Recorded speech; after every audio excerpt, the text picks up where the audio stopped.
Uh, I made it. I'm live. I mean, it's only 4 after, which is pretty good for me. So, I don't feel like it's a I made it and I was at risk of not. It's just like, "Hi, I'm here." That's what we're going for.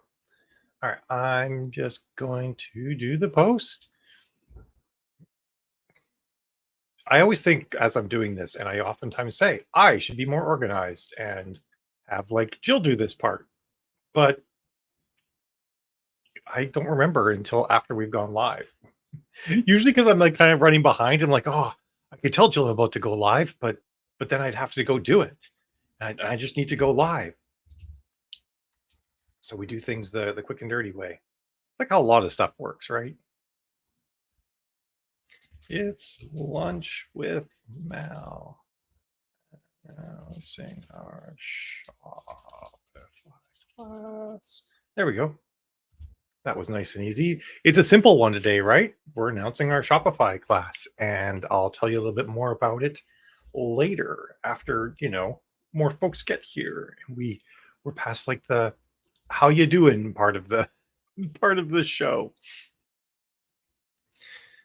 Huh. All right. It's funny. I'm watching on YouTube or on Facebook, and it says I have 0 viewers on Facebook. So I know something's amiss insofar as that. So if anyone's here, say hi. I know folks will be eventually. But oh, now I've got 2, and one of them's probably me or not. Who knows, right?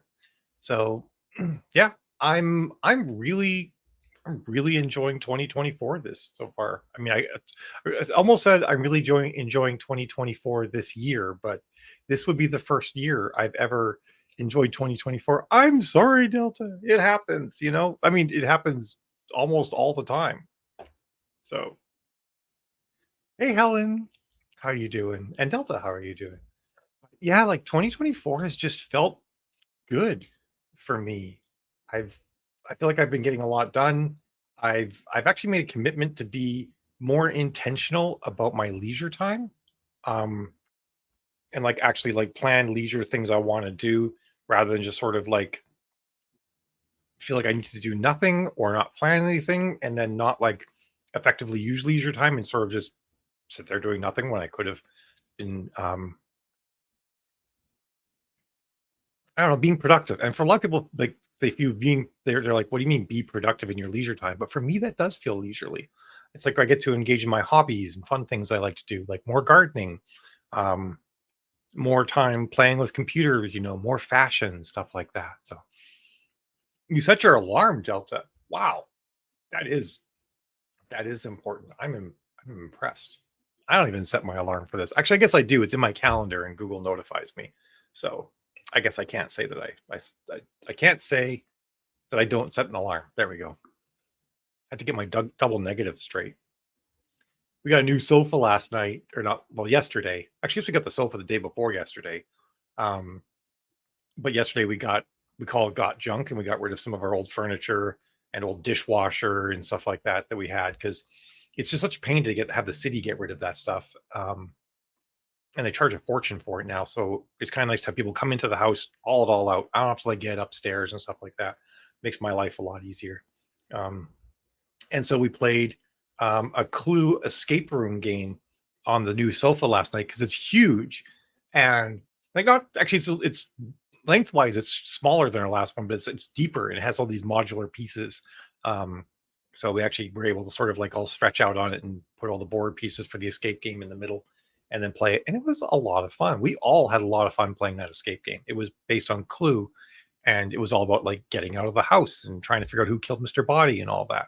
So that's like a story that's just always fun, right? You've got like the big house, and there's Mr. Body or the Body, depending on, you know, um, the flavor of the game and who did it. And you can like tell so many fun stories around that. And so that makes escape room stuff kind of fun too, because it's basically choose your own adventure. Um, Also, the one we did was pretty easy, which was nice for all of us because we were looking for leisure, not for like actual brain twisting stuff. And once we got our minds into the escape room game, it worked well. At first, I was just like, I always get frustrated by them at first, and I don't know what to do. And then I get clicked, and I knew what to do. But yeah, Has anyone ever played like escape room board games or card games? They're kind of like a cross between board and card games. They're pretty neat. They're a lot of fun.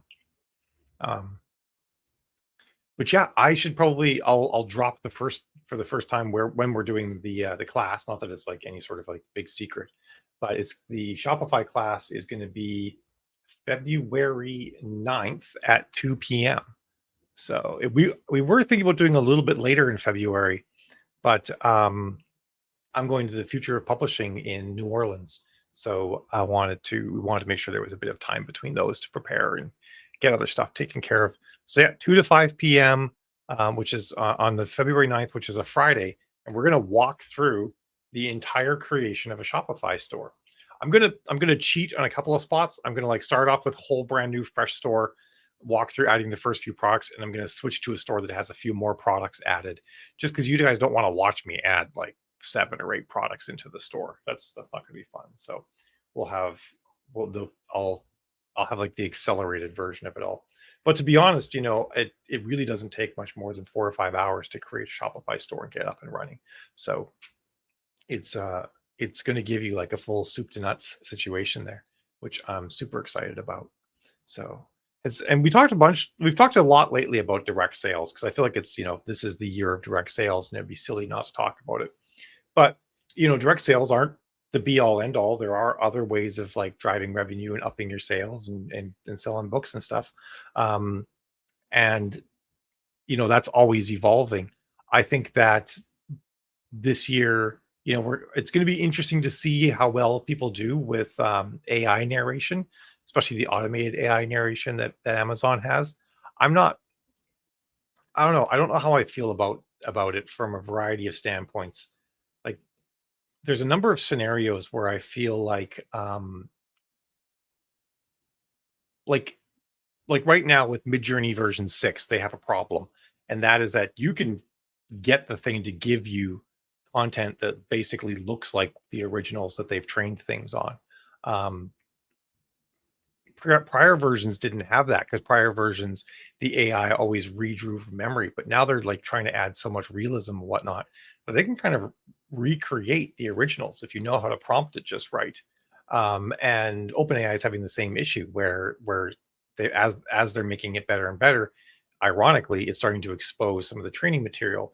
And that's like the same thing like with human minds, right? Like, I know what Vader looking like holding a lightsaber looks like, and nothing stops me from drawing that. I can draw Vader holding a lightsaber all day long, provided I have materials and hands and stuff, or any appendage, I suppose, that can hold a writing implement.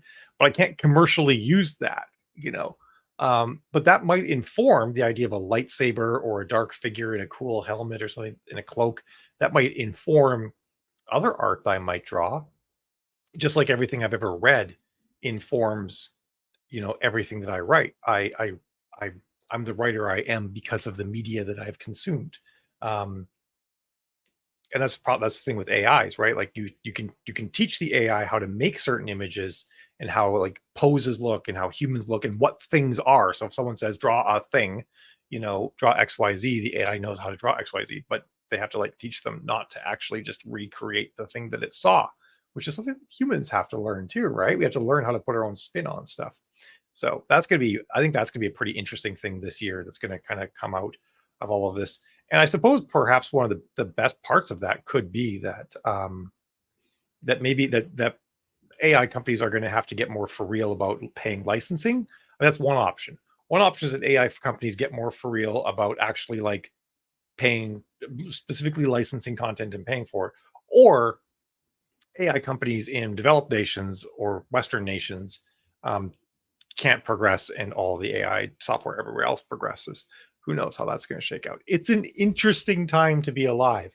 I write science fiction, and when I first started writing science fiction, I decided I wanted to skip ahead of all of these messy early phases with AI, because I knew there's no way that it's going to be like, oh, we made AI and it's perfect and does all the things we want. Hooray, huzzah! It's going to be sloppy.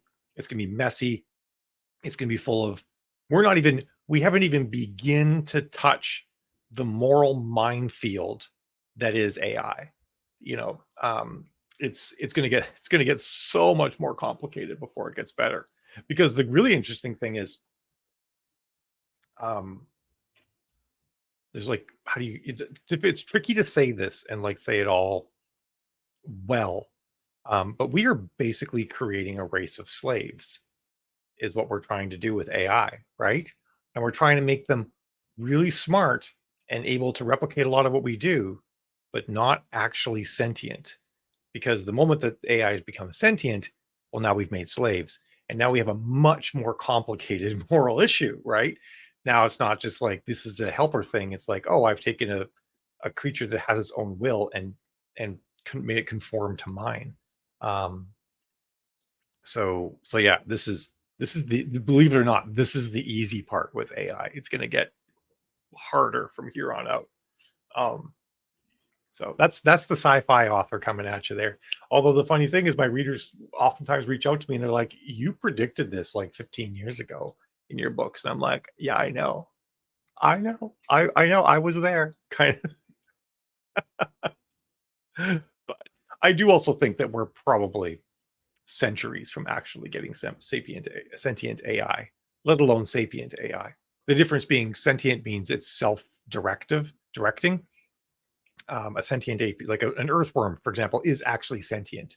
It is able to react to stimuli and make its own decisions about what to do in its own best interest. Um, and there's varying definitions of sentient. Like for example, from fishing commissions, they've just recently determined that octopus are sentient because they were basically saying that only you had to have a spine to be sentient, uh, which of course requires you to treat the animal better. But any scientist would have told you decades ago that octopuses are sentient. Um, but now in fishing, they have to treat them like they're sentient animals. But like your cats are sentient and whatnot, is another easy one. But sapient is an entirely different story. Sapient means wise. So that's sort of like a level above just purely self-deterministic behavior, and then taking that self-deterministic behavior and behaving wisely with it. And we are going to have to shepherd, if we decide to actually continue making AI, we're going to have to shepherd them through all of these evolutionary phases, while not accidentally destroying ourselves and or them in the process. Um, it's going to be, I I actually think it's going to define the rest of human history. This particular thing. Um, I could be wrong, but I actually think it will. So, anyway, I'm not sure if this is super interesting to everybody, but there it is. Um, oh, I mean, you're right about that, Delta. Delta says she doesn't think that we have much of a say. We do and we don't, you know. Um, if case law right now, all of the cases that have been taken to court over AI have basically said, the judges have said, show me in the output where your art is. Um, and the artists have never been able to do that. But now with some of these newer ones, the artists can do that. They can say right there, my copyrighted content is right there in the output of this AI, and that could cause laws to be put into place, and that could affect things. But case law, as ordered or as argued by lawyers, for the financial benefit of corporations, probably isn't fantastic either when it comes to like how we actually want to proceed with AI. Hey Sherry, how you doing? So yeah, that's obviously going to continue to be a conversation this year. It's going to continue to be a conversation for some time. The one area that I wonder about though, like with creative endeavors where you're saying to an AI, make a thing, write these words, draw this picture, whatnot. You can point to that and you can say that's that is definitely machine learning built on top of creative human spark. Um, Now, perhaps someone who believes in a more deterministic world, what they would say is it's the order of words in the most logical order of words based on the desired outcome. Um, in which case, like some people don't believe that there's like actually a creative spark in humans.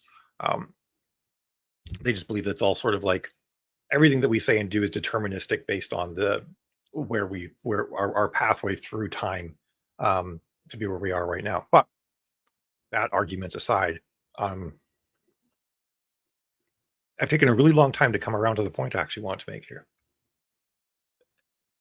I don't think this is all exactly the same for audiobooks, because audiobooks are not taking they're the only, other than like basic human inflection, which is not something that I believe that anybody has any sort of like license to control, other than just like how humans communicate verbally, and not like the verbal part of an audiobook has already been written by the author, and the nonverbal aspects of it have been largely dictated by the narrative surrounding the dialogue in the book.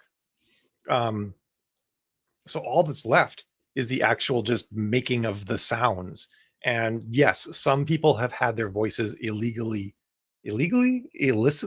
immorally, depends on your jurisdiction and your belief system. Some people have had their voices turned into AI voices, um, against their will. Like you can go to some of them and get Obama to say things. I'm pretty sure that Obama did not license his voice to these people. But that being said, it's also entirely possible to make like a generic voice, and lots of companies have made generic voices, or they license voices from people. Um, or you can use your own voice, for goodness sakes. Like you could license your own voice to yourself, I'm pretty sure, and have an AI read to you and read your book in your voice, or your partner's voice, or your cousin's voice, or something like that. And that is really cost effective, you know. It has been a while. Sorry, this is a comment from YouTube, and so it's really nice to see you, Sherry. It's been forever since we've hung out together. um yeah, so audiobooks are a little bit different in some regards, and there are, one would have to dig into where the voices came from, but it's kind of like, wow, you know, if I were to use my own voice, or ensure that I'm using a properly licensed voice, or maybe something that was made purely digitally, and that can be demonstrated. um there's other than the fact that, like, it's a technological evolution that means the death of an industry, which happens all the time and has happened, for hundreds of years now. um there's the morality of it is very different, and I kind of feel like that might be a scenario where we're going to see, um a lot more stuff being able to be made that couldn't be made before. And there's some really good arguments for it. Like, audio is expensive. It's expensive to produce, and it's expensive to consume.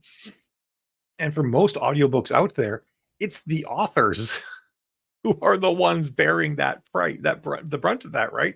We pay narrators what they want, and we try to give readers the best deal that we can so they'll buy our audiobooks, and we just float it until it's profitable.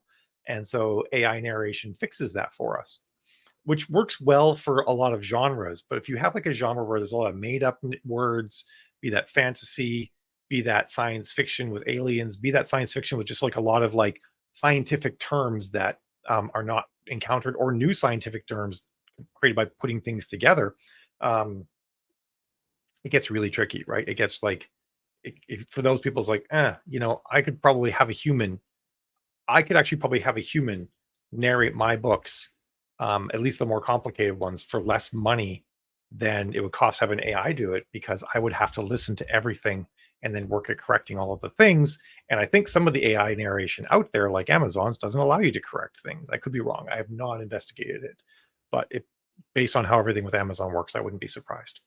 Um, um, I think you're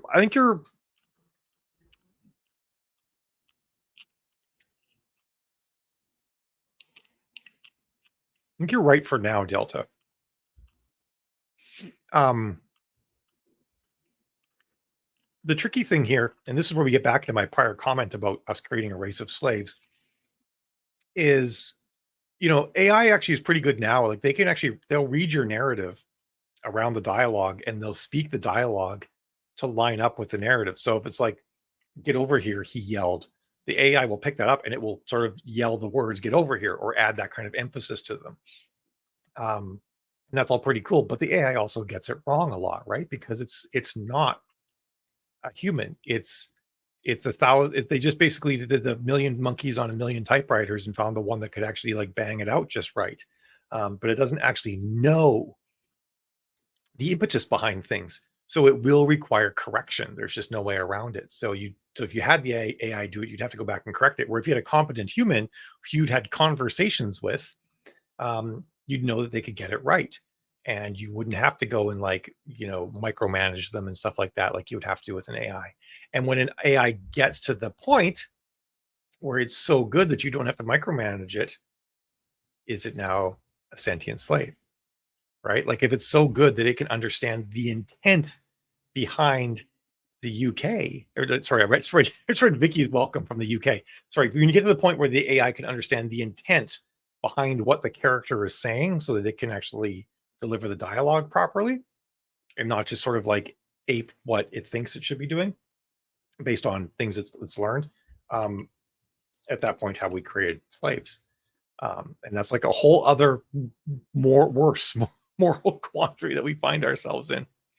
Let's see. In some ways, I don't think it will completely end the industry. I would guess a number of people might be willing to pay extra for books that are known to be spoken by a human. Absolutely. And that exists everywhere, right? Like I can get a lot of products made by machine. Or I could get like a table made in a factory, but I might be willing to pay a shit ton more money to get a really nice table made by, an artisan craftsman. Or same thing with cars, right? Like the majority of our cars roll off an assembly line, but you can get a custom made car um, by a really high end manufacturer or an individual that will be bespoke and amazing and awesome. And there's an industry for that. And we see that with like all sorts of arts and crafts, right? There's lots of arts and crafts that we all buy from small makers that you could get cheaper, um, from Walmart or Amazon, but we're going to go to Etsy and buy them from like a human who we know has like that human creative touch in it, and we're willing to pay more for that actually too. So yeah, that's exactly right. And so I think that tells us that we are going to continue to. That was Ashley who said that. I guess you guys know that because you can see the names. I can't. Um, I guess people on YouTube don't know that. But anyway, yeah. Um, I still think will always be a market for it. I mean, heck, the automobile put the horse and buggy business out of business, except you can still get horses and stuff for horses, and you can still get wagons and buggies and hitch horses up to them, you know? So they still exist. It's definitely a much smaller business, but they're still there. And also, hi, Vicky. I don't know if I actually said hi. Yeah, I've got, to be honest, my narrator, she's really good. And she moved to like a yurt in Sweden. I always say she moved to a yurt. I'm pretty sure she did not actually move to a yurt. Um, she charges $150 per finished hour. And I've asked her several times if she needs more money. And she's like, nope, my living expenses are basically nothing here. So, and I love doing your books, so I don't need to charge you any more money. And I'm thinking to myself, $150 an hour, if I had to go and get everything into an AI, and we have an AI do it, like if you were to use like 11 labs or something, you would have to go over some parts and redo them to make sure they sound right. I would probably spend an entire week or at least half a week per book. And that's a huge opportunity cost for me, more than paying my narrator to do it. So at this point for me, I mean, I might take some books that don't sell well enough and like AI narrate them and throw them up on YouTube or something like that, or just put them up on Amazon just so I can see how the system works so I can help advise people with it. But I don't think that they would ever become big money makers. But for my books, I really care about, those ones I would absolutely always continue to use her for, as long as she's going to be around and doing it for a reasonable price like that. It doesn't have to be exactly that price, but a reasonable price like that. I'll keep using her for sure. It's getting so close though, Yasmin, to this comment, the heart and soul in the human voice.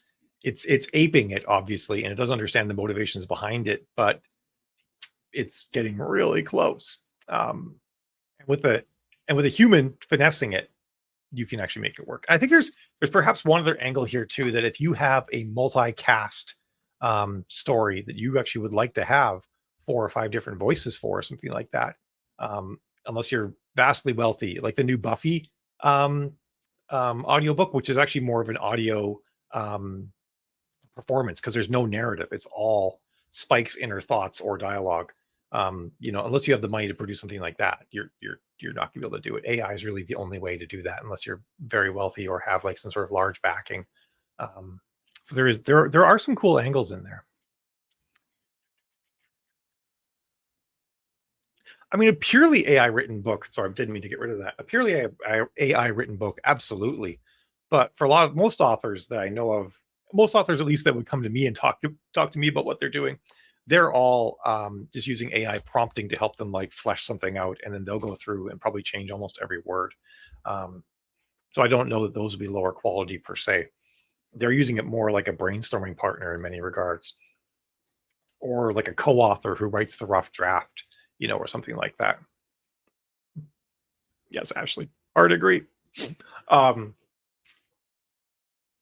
but if someone is just like literally just telling an AI to write a book and then not going over and putting up there, then I mean, it'd be worse than AI narration. It'd be absolute trash because they can't do it. Um, Despite what people will say, AI just doesn't even come close to doing that right now, unless it was like really closely aping something. Um, Watch. Eventually, we're going to uplift apes, and then saying aping something will be derogatory. I think about that whenever I say it, because in my books I have uplifted animals. Because not only does humanity have to deal with the fact that we have ourselves and we have AIs, we've also uplifted dolphins and apes and all sorts of other creatures, and we sort of created our own alien ecosystem that we have to work in, and it presents a lot of complications, which is kind of fun from a writing perspective. Oh yeah, that's my biggest problem with them too. I I'm all about pantsing or discovery writing, although I also like intuitive writer. Um, I've actually been thinking about doing a course on pantsing because there's so many courses. This is a bit of a segue, but this is something I've been thinking about for a while. There's so many courses about how to, like the author, do writer, take off your pants, and how to like all these different things about how to stop pantsing and write more structuredly in a more structured fashion. But there's really not anything that says like, hey, here's how you pants well, and here's a bunch of techniques for pantsing well, and sort of also to help maybe legitimize pantsing. So I've been thinking about teaching a course on that because I think I'm pretty good at pantsing, and I also am pretty good at like knowing how to not pants myself into a corner. So I think that actually could be pretty fun to do a course on, like or maybe like a webinar or something like that on how to pants effectively. Be pretty fun. I have less problem with AI writing books. I feel like an outright AI, but a very strong book. Oh, that's interesting. I mean, art is a tricky one because all art is mimicry, um, to a degree. And certainly when you learn art, how to do art, you learn by copying other art. AI very much learns art the same way humans do, um, and writing as well, by studying writing and then trying to replicate writing and then adding its own spin to writing. It's very much the same thing. Narrations, I feel like, are like, that's why I think it's not a, other than perhaps someone's specific voice, which is probably more of a moral issue than a copyright issue, because you can't copyright the way your voice sounds. Um, I feel like it's a different realm per se. Yes, and the parrots. Yeah, one of the very first uplifted animals that you meet in my books is an uplifted gray parrot. African gray parrots are fascinating because in humans, sorry, I have food here and I'm hungry, so I'm grabbing something every now and then. In humans, we've said like, oh, this part of the brain does this, and for animals without this part of the brain, they can't do this. This doesn't exist because this is the part of the brain that does that. And then we started studying gray parrots, and we're like, oh, they don't have that part of their brain, but they do the thing. So they're really fascinating from that standpoint, from a neurology angle, because they've broken some assumptions that we've had, and they are vastly intelligent animals. Um, oh, that's really cool, Yasmin. I love that. Other intuitive writer. Oh, that one's not showing up. Must be on my profile page. Discovered outlines and writing from that. Definitely pantsing, but it's help with pacing. I'm I kind of like I know where I'm going. I follow kind of what I call a North Star method. Um, I know where the book needs to end up. I establish my North Star and as my guiding star. I'm always keep the North Star dead ahead, or try to. As you wander around, you look in the sky and you're like, I don't see it anywhere. You're like, oh shoot, get back on track. So I know where my characters have to go, but I don't know how they're going to get there. I don't know the terrain that lies between them and their starting point and where I want them to be. And that's for me, that's the fun part. Um, and I have like a list of bullets of things I need them to do. Like they need to do this and they need to have that. And I want to see this character maybe have this kind of growth or something like that. I totally do that. Pants really well with AI because often throws something you don't expect. See, that is fun. You're absolutely right. That was Jill that said that. And that's one of my favorite things about pantsing is not knowing what's coming. Because for me, reading a book is basically reading and writing books are very similar because I don't know what's going to happen in either of those scenarios. And I have a lot of fun figuring it out. So yeah, is very cool. I have wandered far afield from talking about Shopify. This started as me like mentioning like because this is the year of direct sales, plus of course AI, and then went on to talk about AI forever. But there's more of you here now, so I figured it's probably worth re-mentioning. On February 9th from 2 till 5 p.m. We're doing a Shopify class where I'm going to build a Shopify website, and you can build along with me, and put together, adding in my products, setting up the store, going over what a lot of the settings mean and why you may or may not need to deal with them. Kind of really focusing on like what's the fastest, easiest method you can go through to get yourself an e-commerce store to sell things that's not going to cause you to like spend weeks or break the bank in getting it set up. Create a minimally viable product that will really just cost you 5 hours of your time and maybe a little bit of image editing and stuff like that, which you could do on Canva. And then you'll have a store and you can see if it works, and maybe even if you don't have the money to advertise to a Shopify store quite yet, you could at least like do your releases there 2 weeks early. And I'm also going to talk about strategy. Are you going to put multiple books up there? How are you going to organize them? Which book should you put up there? How should you bundle them? How should you manage your upsells? How do you pull readers through your backlist in the best way and do it deliberately? Because as authors, we're really used to the retailers doing a lot of that for us. Retailers do a lot of recommendations to readers based on what they've already read.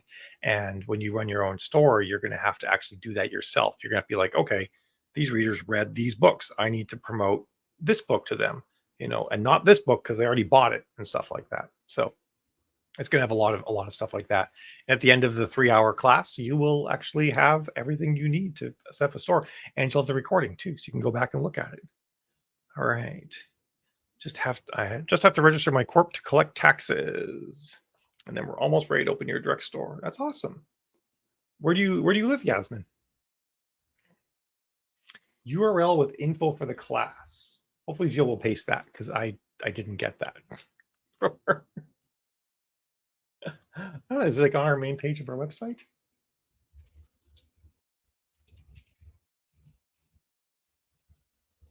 So are you just focused on collecting Washington state tax for starters? It's not on the front page. She'll put a link in the chat. Or you can message myself or Jill.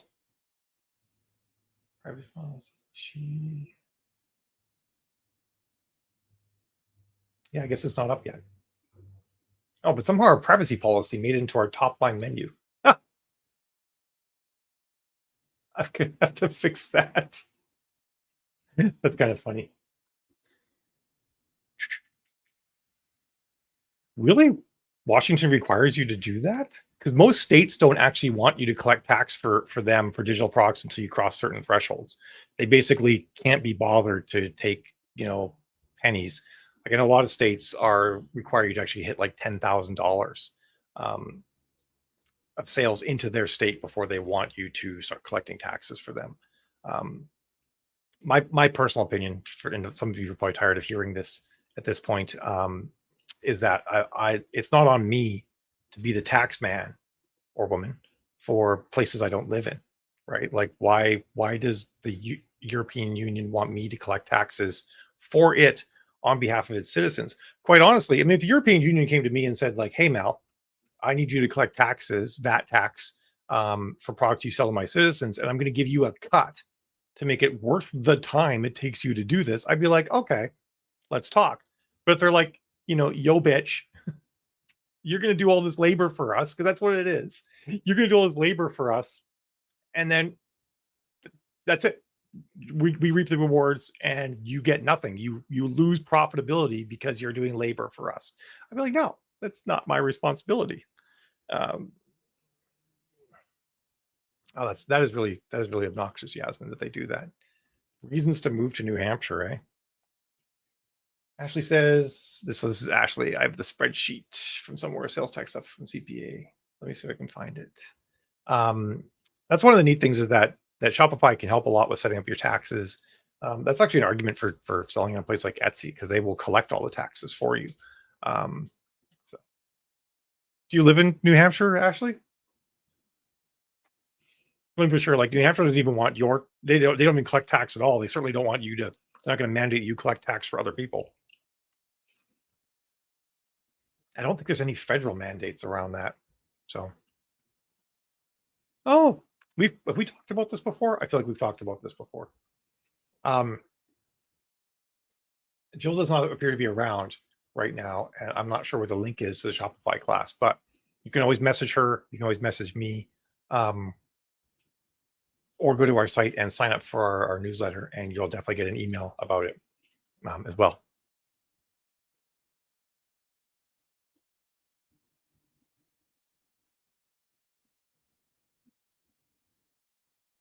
Maybe under Ella Haynes. That name doesn't ring a bell.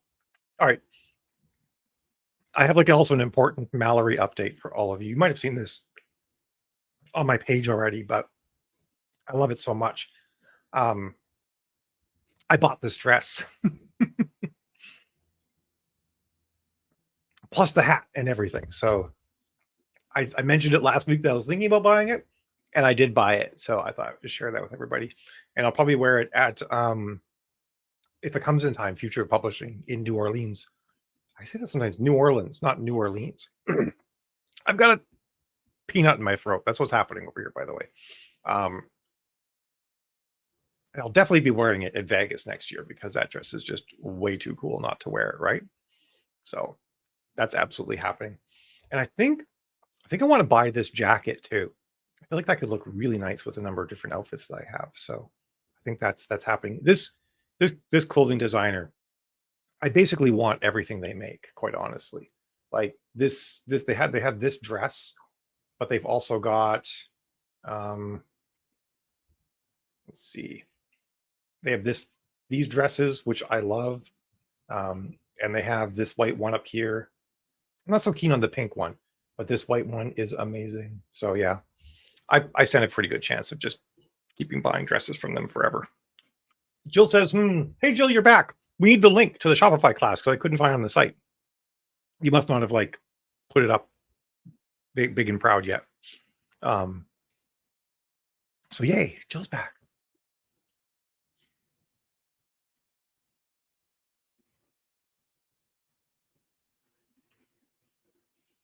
I was just waiting to see if I was going to get scolded more, because I've been known to buy too many clothes, I'll admit. But I feel like some of it's really worth it. So yeah, that's kind of what I want to chat about today. Doing the Shopify class, I'm really excited about it. I'm super stoked. And one of the biggest reasons why I'm really excited about it is I want to give people an inexpensive jumpstart as much as possible into trying direct sales.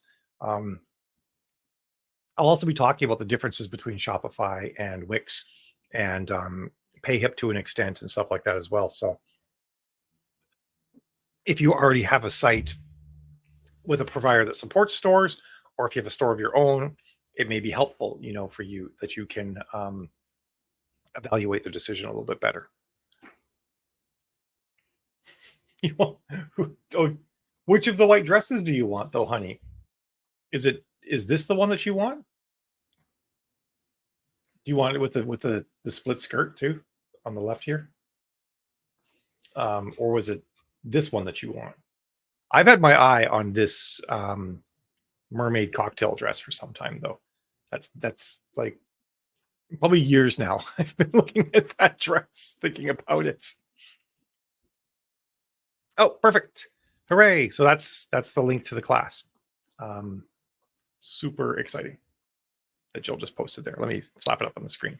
You might have to copy and paste that link. It might not be clickable depending on where you roll.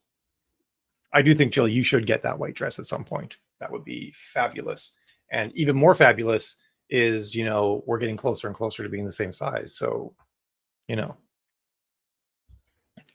we could both roll with that.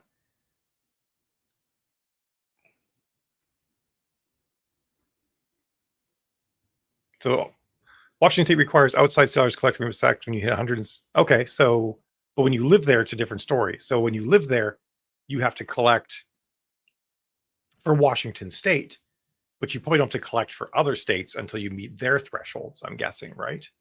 Is how it would go. Okay, I thought it was 10,000. I must have just thought that 100,000 was too high and removed to zero. So that's good that we don't have to. You don't have to go crazy.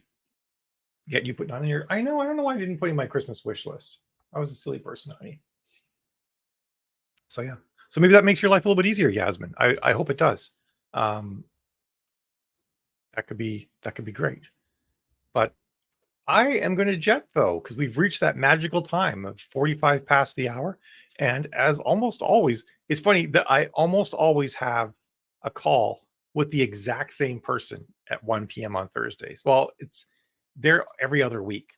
And then different people are in between weeks. But this person has booked out a call every other Thursday at 1 with me for, I don't know, somewhere to the end of this year. It might even be till February of next year. So it's kind of funny. It's like, oh, it's like I have lunch with Mel and then I have a call with Ted. That's Thursday, how it goes. So that's great. Yes. I'm glad. Look at that. You got some useful info coming here. But yeah, it was great having all of you guys. If you have any questions about the Shopify class that aren't answered on the page, again, you can always reach out to me. You can always reach out to Jill. Jill's better than me for reaching out to. I look forward to seeing you next week. And I'm not sure what we're going to talk about next week. I'll see. I might actually. I have like this crazy thing. I might actually have a couple of really good laptop deals for authors next week. If you're in the market for a new laptop, I might show a couple of those because there's been some really good ones that have come out lately that are actually really expensive and have excellent keyboards for typing. So could be something to check into. You are very welcome, Al. And Jill's right. It's true. You're better off talking with her. about the sales stuff. I am good to talk to about the implementation stuff, but Jill handles that side of the business. Important division of labor. Plus, where people are best. She's better at all that than I am too. All right. I will see you guys later. I hope you have a fabulous weekend and rest of the week. We're close enough to the weekend. Just call it the weekend from here on out. Call out of work if you work. But if you don't work, if you work from home, then you probably can't call out of work because it doesn't work that way. But I'll see you guys later. Have yourselves a fantastic time.